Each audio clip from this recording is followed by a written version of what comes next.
এমনভাবে তোমাদেরকে ইসলাম শিক্ষা বই পড়াবো, এখান থেকে পুরো সব বিষয় খুঁটিনাটিভাবে তোমরা জানতে পারবে। যে লাইনটা আসবে, যেটা পরীক্ষা আসবে, তোমরা হুবহু 30-30টা MCQ আগামী পরীক্ষাতে কমপ্লিট করে আসতে পারবে। চলো আমরা একটু ভালো করে দেখিনি।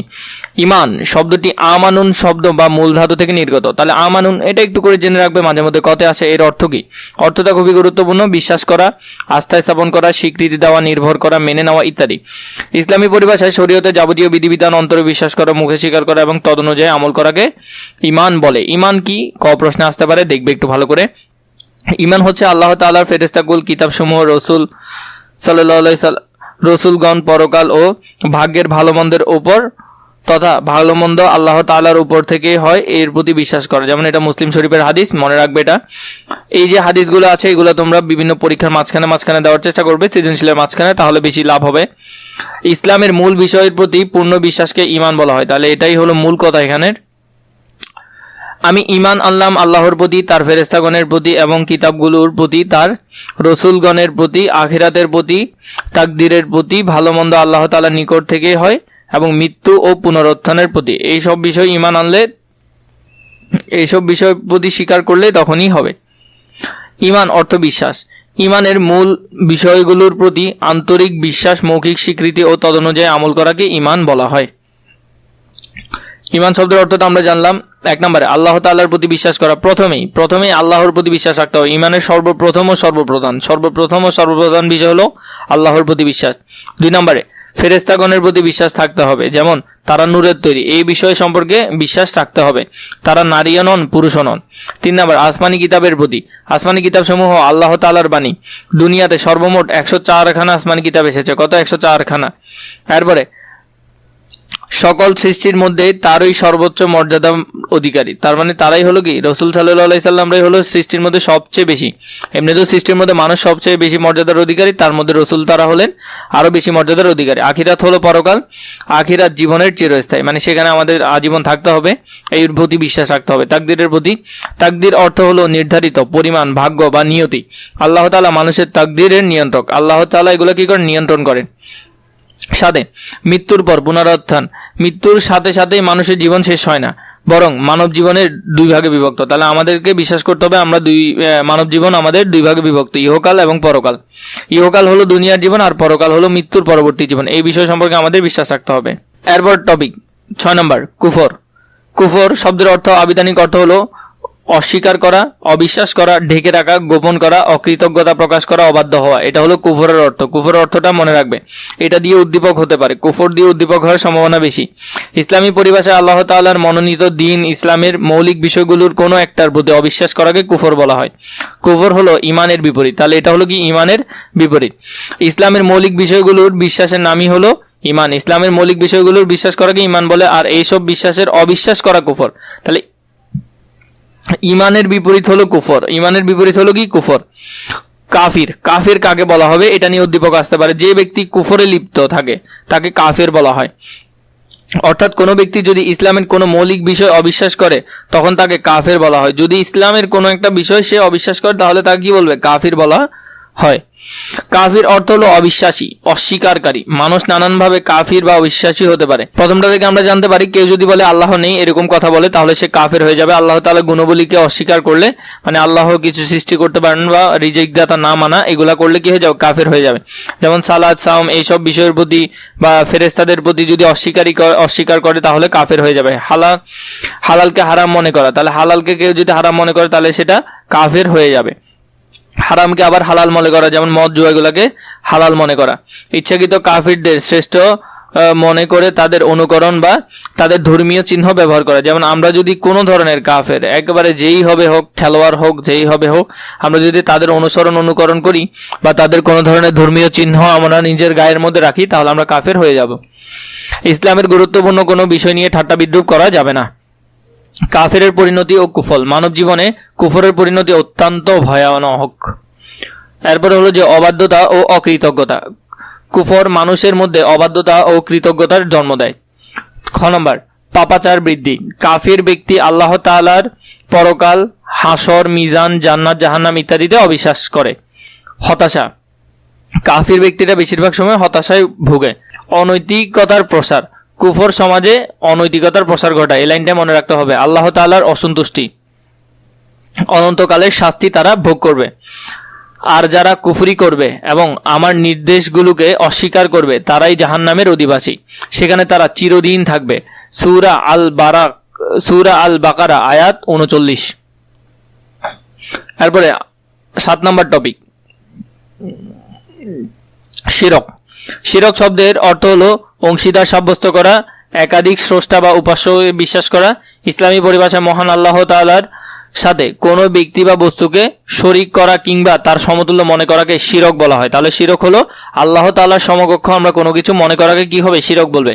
যে ব্যক্তি শিরক করবে তাকে মুশরিক বলা হয়। শিরককারীকে মুশরিক বলা হয়। শিরক হলো তাওহীদের বিপরীত। শিরক হলো কিসের বিপরীত? তাওহীদের বিপরীত। আল্লাহ তাআলা স্বয়ং শিরককে ধারণা ও খণ্ড করেছেন।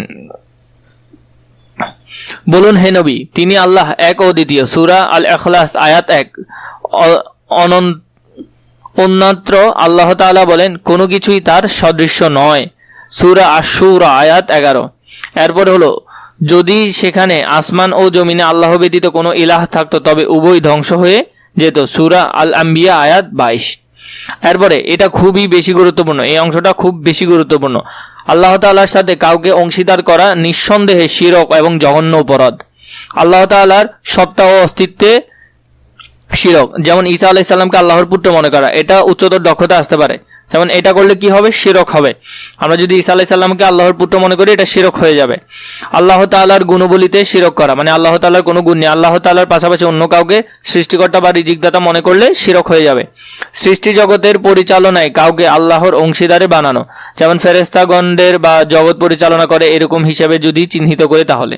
এরপরে হলো ইবাদতের ক্ষেত্রে আল্লাহ তাআলার সাথে কাউকে শরীক করলে শিরক হয়ে যাবে। আল্লাহ ব্যতীত কাউকে সিজদা বা কারো নামে পশু জবাই করা যাবে না। শিরক অত্যন্ত জঘন্য অপরাধ। পৃথিবীর সকল প্রকার জুলুমের মধ্যে সবচেয়ে বড় হলো শিরক। নিশ্চয় শিরক চরম জুলুম। সূরা লোকমান আয়াত 13। নিশ্চয় আল্লাহ তাআলার সাথে শিরক করার অপরাধ ক্ষমা করেন না, যে কোনো পাপকে ইচ্ছা ক্ষমা করেন। আল্লাহ তাআলা কি করেন? এই শিরক ছাড়া অন্যান্য সব পাপকে ক্ষমা করেন। যে ব্যক্তি আল্লাহর সাথে শিরক করবে আল্লাহ তার জন্য অবশ্যই জান্নাত হারাম করে দেবে এবং তার আবাস হবে জাহান্নাম। সূরা আল মাদিয়া আয়াত 72। প্রকৃতপক্ষে শিরক ক্ষমার অযোগ্য অপরাধ। তাহলে শিরক হলো কি? ক্ষমার অযোগ্য অপরাধ। 8 নম্বর পার্ট, নিফাক। নিফাক শব্দের আবিধানিক অর্থ হলো ভণ্ডামি, কপটতা, দ্বিমুখী ভাব, ধোঁকাবাজি, প্রতারণা ইত্যাদি। এর ব্যবহারিক অর্থ হলো অন্তরে একরকম ভাব রেখে বাইরে বিপরীত অবস্থা প্রকাশ করা। তাহলে এগুলো হলো নিফাক, মানে অন্তরের ভিতর একরকম বাইরে আরেক রকম, অর্থাৎ অন্তরের বিরোধিতা গোপনে রেখে বাইরের আনুগত্য প্রদর্শন করা। ইসলামী শরীয়তের পরিভাষায় অন্তরে কুফর ও অবাধ্য গোপন করে মুখে ইসলাম স্বীকার করার নামই হলো নিফাক। এরূপ কাজ করে তাকে বলা হয় মুনাফিক। যারা এরূপ কাজ করে তাদেরকে বলা হয় মুনাফিক। মুনাফিকরা অন্তরের দিক থেকে কাফির ও অবাধ্য। মুনাফিকের চিহ্ন 3টি। এটা খুবই বেশি গুরুত্বপূর্ণ, এমসিকিউর জন্য ভালো করে দেখবে। যখন কথা বলে মিথ্যা বলে, যখন ওয়াদা করে তা ভঙ্গ করে, আর যখন কোনো কিছু তার নিকট আমানত রাখা হয় তখন তার খেয়ানত করে, মানুষের চরিত্র ও নৈতিকতা ধ্বংস করে দেয়। আর আল্লাহ সাক্ষ্য দিয়েছেন যে মুনাফিকরা নিঃসন্দেহে মিথ্যাবাদী। সূরা আল মুনাফিকুন আয়াত 1। বরং সন্দেহ ও ঘৃণার চোখে দেখে। এরপরে হলো সমাজের মানুষের নিকট তারা অপমানিত ও লাঞ্ছিত হয়ে জীবন কাটায়। ইসলাম ও মুসলমানদের জন্য মুনাফিকরা খুবই ক্ষতিকর। তারা ইসলাম ও মুসলমানগণের সাথে থেকে আল্লাহ তাআলার অবাধ্য ছিল। নিশ্চয়ই মুনাফিকরা জাহান্নামের সর্বনিম্ন স্তরে থাকবে। সূরা আন-নিসা আয়াত 145। পরবর্তীতে পার্ট 9, রিসালাত। রিসালাত শব্দের আবিধানিক অর্থ হলো বার্তা, চিঠি পৌঁছানো, পয়গাম, সংবাদ বা কোনো ভালো কাজের দায়িত্ব বহন করা। ইসলামী পরিভাষায় মহান আল্লাহ তাআলার পবিত্র বাণী মানুষের নিকট পৌঁছে দেওয়ার দায়িত্বকে রিসালাত বলা হয়। আর যিনি এই দায়িত্ব পালন করেন তাকে বলা হয় রসুল। তাহলে যিনি রিসালাতের দায়িত্ব পালন করেন তাকে বলে রসুল। রসুল শব্দের বহুবচন হলো রুসুল। এই শব্দটা একটু ভালো করে দেখবে, এটা পরীক্ষা আসে। ইসলামী জীবন আদর্শে রিসালাতের বিশ্বাস স্থাপন করা অপরিহার্য। ইসলামের মূল বাণী কালিমা তাইয়্যিবা এই বিষয়টি সুন্দরভাবে বিস্তৃত করে হয়েছে। এই কালিমার প্রথম অংশ লা ইলাহা ইল্লাল্লাহু অর্থাৎ আল্লাহ ব্যতীত কোনো মাবুদ নেই দ্বারা তাওহীদের ঘোষণা দেওয়া হয়। আর সাথে সাথে দ্বিতীয় অংশে মুহাম্মাদুর রাসূলুল্লাহ সাল্লাল্লাহু আলাইহি সাল্লাম আল্লাহর রসুল, তার মানে সাল্লাল্লাহু আলাইহি সাল্লাম হলেন আল্লাহর রসুল দ্বারা রিসালাতের ঘোষণা দেওয়া হয়েছে। এরপরে তাই নবী রাসূলগণ মানুষের নিকট আল্লাহ তাআলার পরিচয় তুলে ধরেন। হযরত মুহাম্মদ সাল্লাল্লাহু আলাইহি সাল্লাম না আসলে নবী ও রাসূলদের সম্পর্কে আর কোনো কিছু জানতে পারতাম না, এমনকি আল্লাহ তাআলার সত্তা ও সিফাতের পরিচয় লাভ করতে পারতাম না। এরপরে হলো নবী রাসূলদের প্রেরণের উদ্দেশ্য কি ছিল। তারা নবুয়ত ও রিসালাতের দায়িত্ব পালন করেছেন। নবুয়ত ও রিসালাতের দায়িত্ব পালনের জন্য তাদের বেশ কিছু কাজ করতে হতো। এর মধ্যে উল্লেখযোগ্য কিছু কাজ হলো তারা মানুষের নিকট আল্লাহ তাআলার পরিচয় তুলে ধরে, অর্থাৎ আল্লাহ তাআলার জাত, সিফাত, ক্ষমতা, নিয়ামত ইত্যাদি বিষয় সম্পর্কে মানুষের নিকট প্রকাশ করে। এই বিষয়টা তোমাদের ঘ প্রশ্নে আসতে পারে। ঘ প্রশ্নের জন্য খুবই গুরুত্বপূর্ণ পরকাল সম্পর্কে ধারণা।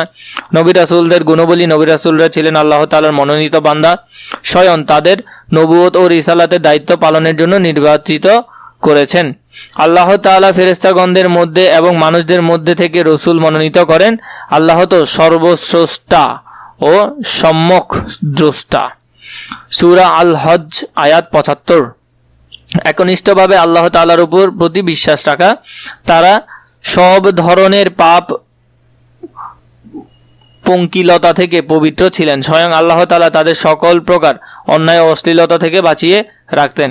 হযরত ইউসুফ আলাইহিস সালাম ছিলেন একজন প্রসিদ্ধ নবী। তার সম্পর্কে আল্লাহ তাআলা বলেন, আমি তাকে মন্দ কাজ ও অশ্লীলতা থেকে বিরত রাখার জন্য এভাবে নির্দেশ দিয়েছিলাম। সে তো ছিল আমার বিশুদ্ধ চিত্ত বান্দাদের অন্তর্ভুক্ত। সূরা ইউসুফ আয়াত ২৪। দয়া, ক্ষমা, ধৈর্য ইত্যাদি সব ধরনের মানবিক গুণ তাদের চরিত্রে বিদ্যমান ছিল। মিথ্যা, প্রতারণা, পরনিন্দা, হিংসা, বিদ্বেষ ইত্যাদি খারাপ স্বভাবের লেশ মাত্র তাদের চরিত্রে কখনো ছিল না। এটা বলছেন নবী রাসূল সম্পর্কে। নবুয়তের ধারা আল্লাহ তাআলা যুগে যুগে অসংখ্য নবী রাসূল প্রেরণ করেছেন। সর্বপ্রথম নবী ছিলেন হযরত আদম আলাইহিস সালাম এবং সর্বশেষ ছিলেন হযরত মুহাম্মদ সাল্লাল্লাহু আলাইহি সাল্লাম। তারা প্রত্যেক সম্প্রদায়ের জন্য পথ প্রদর্শক রয়েছে। সূরা আর-রাদ আয়াত ৭। আমি তোমাদের জন্য তোমাদের দ্বীনকে পূর্ণাঙ্গ করলাম, তোমাদের ওপর আমার নিয়ামত পরিপূর্ণ করলাম এবং তোমাদের জন্য ইসলামকে জীবন বিধান হিসেবে মনোনীত করলাম। সূরা আল মারিয়াত আয়াত ৩। খুবই বেশি গুরুত্বপূর্ণ। দেখবে রসুল তার প্রতি তার প্রতিপালকের পক্ষ থেকে যা অবতীর্ণিত হয়েছে তাতে ঈমান এনেছে এবং মুমিনগণ তাদের সবাই আল্লাহ, তার ফেরেশতাগণ, তার কিতাবসমূহ এবং তার রসুলগণের ঈমান এনেছে। তারা বলে, আমরা তার রসুলগণের মধ্যে কোনো তারতম্য করি না। সূরা আল বাকারা আয়াত ২৮৫। নবুয়তের ধারায় আগমনকারী সব নবী রাসূলকে বিশ্বাস করা ঈমানের অপরিহার্য শর্ত। সর্বশেষ ও সর্বশ্রেষ্ঠ নবী, হে নবী আপনি বলুন, হে মানব মণ্ডলী, আমি তোমাদের সকলের জন্যই আল্লাহর রসুল হিসেবে প্রেরিত। সূরা আল আরাফ আয়াত ১৫৮। আর হে নবী, আমি তো আপনাকে বিশ্বজগতের প্রতি কেবল রহমত রূপেই প্রেরণ করেছি। সূরা আল আম্বিয়া আয়াত ১০৭। খাতমে নবুয়ত বা নবুয়তের শেষ, তার মধ্যে দ্বীনের পূর্ণতা ঘোষিত হয় এবং নবুয়তের ধারা সমাপ্ত হয়। আল্লাহ তাআলা স্বয়ং তাকে খাতমুন নবী তথা সর্বশেষ নবী বলে অভিহিত করেছেন। খাতমুন অর্থ হলো যে শেষ বা সমাপ্তি, আর নবুয়ত অর্থ হলো নবীগণের দায়িত্ব। মানে এটাই ছিল, উনি ছিলেন কি শেষ নবী, এরপর আর কোনো নবী আসবেন না। হযরত মুহাম্মদ সাল্লাল্লাহু আলাইহি সাল্লাম তোমাদের মধ্যে কোনো পুরুষের পিতা নন, বরং তিনি আল্লাহর রসুল ও শেষ নবী। সূরা আল আহজাব আয়াত ৪০। আমি শেষ নবী, আমার পরে আর কোনো নবী নেই। সহিহ মুসলিম। অন্য একটি হাদিসে মহানবী হযরত মুহাম্মদ সাল্লাল্লাহু আলাইহি সাল্লাম বলেছেন, অচিরেই আমার উম্মতের মধ্যে মিথ্যাবাদীদের আবির্ভাব হবে। তারা প্রত্যেকেই নবী হওয়ার দাবি করবে, অথচ আমি সর্বশেষ নবী, আমার পর আর কোনো নবী আসবে না। আবু দাউদ। পার্ট ১৩। আখিরাত। আখিরাত অর্থ পরকাল। মানুষের মৃত্যু পরবর্তী জীবনকে আখিরাত বলা হয়। আর তারা মুত্তাকিনগণ আখিরাতের দৃঢ় বিশ্বাস রাখে। সূরা আল বাকারা আয়াত ৪। আর কেউ আল্লাহ, তার ফেরেশতাগণ ও তার কিতাবসমূহ, তার রসুলগণ ও আখিরাতের দিবসের প্রতি অবিশ্বাস করলে সে তো ভীষণভাবে পথভ্রষ্ট হয়ে পড়বে। সূরা আন-নিসা আয়াত ১৩৬। এরপরে হলো 14 নম্বর, আখিরাতের কয়েকটি স্তর। আখিরাত হলো পরকাল। 1. মৃত্যু। আখিরাত বা পরকাল জীবনের শুরু হয় মৃত্যুর মাধ্যমে, সুতরাং মৃত্যু হলো পরকালের প্রবেশদ্বার। তাহলে মৃত্যুর মাধ্যমে মূলত আখিরাতে প্রবেশ করে। প্রত্যেক প্রাণীকে মৃত্যুর স্বাদ গ্রহণ করতে হবে। সূরা আল ইমরান আয়াত 185। তোমরা যেখানেই থাকো না কেন মৃত্যু তোমাদের নাগাল পাবেই, এমনকি সুউচ্চ সুদৃঢ় দুর্গে অবস্থান করলেও। সূরা আন-নিসা আয়াত 78। কবর। মৃত্যুর পর থেকে পুনরুত্থান পর্যন্ত সময়কে কবরের জীবন বলা হয়। মানে মরার পর যতক্ষণ না পর্যন্ত তোমাকে আবার উঠানো হবে ততক্ষণ পর্যন্ত কবরের জীবন। এর অপর নাম হলো বারজাখ। তাহলে এটা হলো কি, বারজাখ খুবই বেশি গুরুত্বপূর্ণ। এই প্রসঙ্গে আল্লাহ তাআলা বলেন, আর তাদের সামনে বারজাখ থাকবে পুনরুত্থান দিবস পর্যন্ত। সূরা আল মুমিনুন আয়াত 100। প্রথমে 3টা প্রশ্ন করবে, সেখানে এই যে 3টা প্রশ্ন, তোমার রবকে, তোমার দিন কি, তোমার নবীকে, অথবা রাসূল সাল্লাল্লাহু আলাইহি সাল্লামের প্রতি ইঙ্গিত করে বলবে এই ব্যক্তিকে। তাহলে এটা সহ হলে 4টা প্রশ্ন। তুমি যদি এই 3টা পারো তাহলে এটা করা হবে পরবর্তীতে।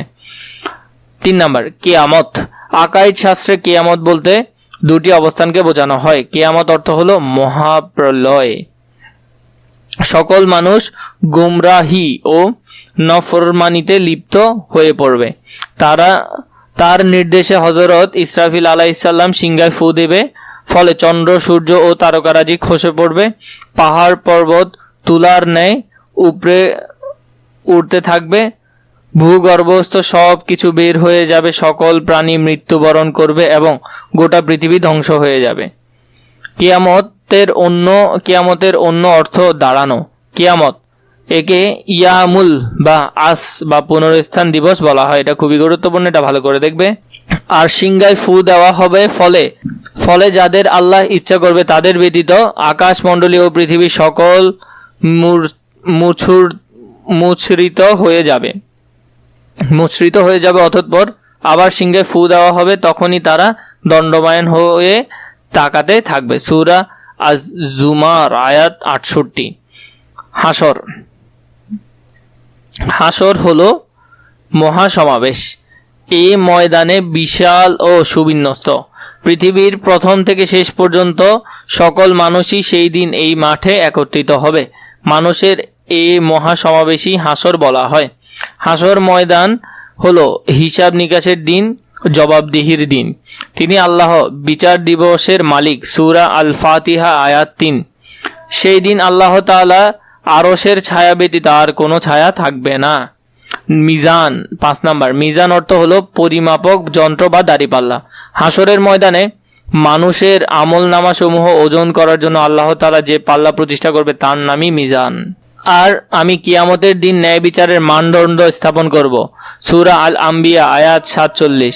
6 নম্বর, সিরাত এর শাব্দিক অর্থ হলো পথ, রাস্তা, পুল, সেতু ইত্যাদি। ইসলামী শরীয়তের ভাষায় সিরাত হলো হাসরের ময়দান হতে জান্নাত পর্যন্ত জাহান্নামের উপর দিয়ে চলমান একটি উড়াল সেতু। এটা তিরমিজি থেকে এসেছে। সিরাত সম্পর্কে পবিত্র কোরআনে মহান আল্লাহ তাআলা বলেন, এবং তোমাদের প্রত্যেকেই তা অতিক্রম করবে। এটা তোমাদের প্রতিপালকের অনিবার্য সিদ্ধান্ত। সূরা মারইয়াম আয়াত 71। জাহান্নামের উপর সিরাত স্থাপিত হবে। মুসনাদে আহমদ। সিরাত হলো অন্ধকার পুল। 6 নম্বর, শাফায়েত শব্দের অর্থ সুপারিশ করা, অনুরোধ করা ইত্যাদি। ইসলামী শরীয়তের পরিভাষায় কল্যাণ ও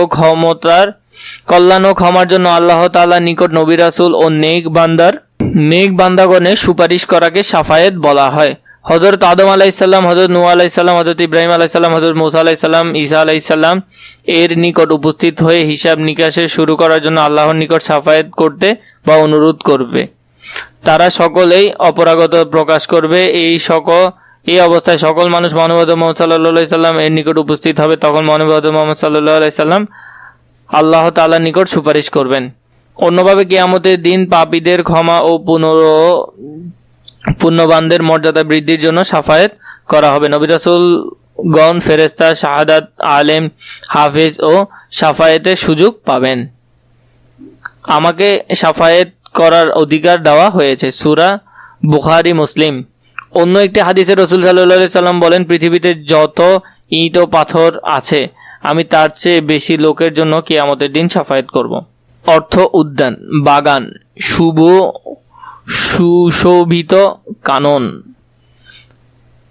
আল্লাহ তাআলা মুমিনদের জন্য 8টি জান্নাত তৈরি করে রেখেছেন। এগুলো: 1 জান্নাতুল ফিরদাউস, দারুল মাকাম, দারুল করার, দারুস সালাম, জান্নাতুল মাওয়া, জান্নাতুল আদন, দারুন নাইম, দারুল খুলুদ। এগুলা হলো জান্নাত। আর যে ব্যক্তি সক্রিয় প্রতিপালকের সম্মুখে উপস্থিত হওয়ার ভয় রাখে এবং কুপ্রবৃত্তি থেকে, এরপর হলো জাহান্নাম। জাহান্নাম হলো শাস্তির স্থান। জাহান্নামকে নর বা আগুন বলা হয়, নর বা আগুন। এটা একটু মনে রাখবে। তোমাদের এই পৃথিবীর আগুন জাহান্নামের আগুনের 70 ভাগের 1 ভাগ মাত্র। তাহলে আমরা পৃথিবীতে যে আগুন দেখি সেটা জাহান্নামের 70 ভাগের 1 ভাগ মাত্র। পাপীদের জন্য জাহান্নাম 60টি দোজখ তৈরি করা হয়েছে, 60টি। 1 হলো জাহান্নাম, হাবিয়া, জাহিম, সাকার, সাইর, হুতামাহ, লাজা। এগুলো হলো জাহান্নামের নাম।